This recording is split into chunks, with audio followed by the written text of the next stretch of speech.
Voin that nithum thali sang ni lesam ni pali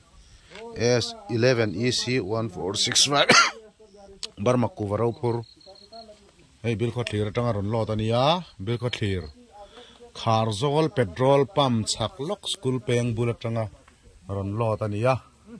Hey, Bill Cotler and Kuva and man sia and mani Kochung ahen Kuva Kudam here omti and Shallow.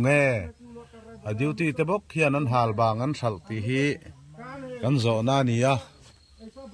Tuna hen can apurtu the hen tilinang lawan soya pakatin bilkot clear. Carzol petrol pump chaklok school bula paying a trangin can lord and tia in a trangin oh suan lord na to pa anti zakira chukan han phona anin chimluang atrangin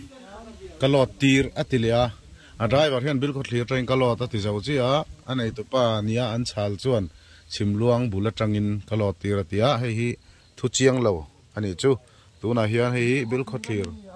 bill got clear mean hal bang in country and vang in go Burma Kuva Holesi hian hal bang shall tour to hian nate his ogni.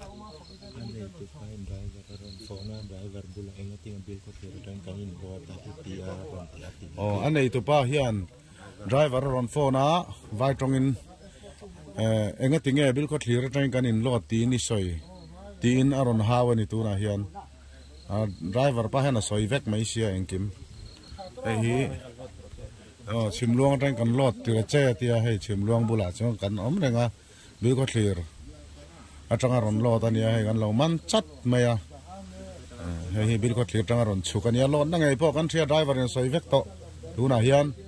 bil ko clear han Burma Kuvaron ho em bil ko clear tang lot chu tur om tamai hi avamak ve duty te fel lo nge nianga enge om zia ei chu chui chen te wanga ni ti hianin Burma Kuvan man sai then sum siam na nan lo mang em ni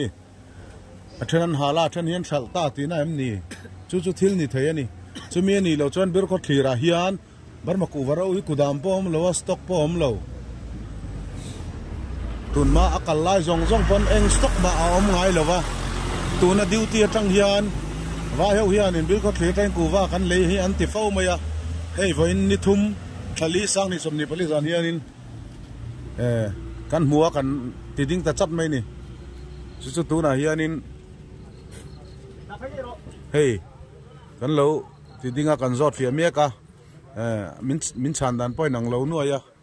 driver chon lot na mun dik takin a soya mar chu nei to pa ya nga tinge bil ko clear train kalot ti chimluang train kalot tin soi ta che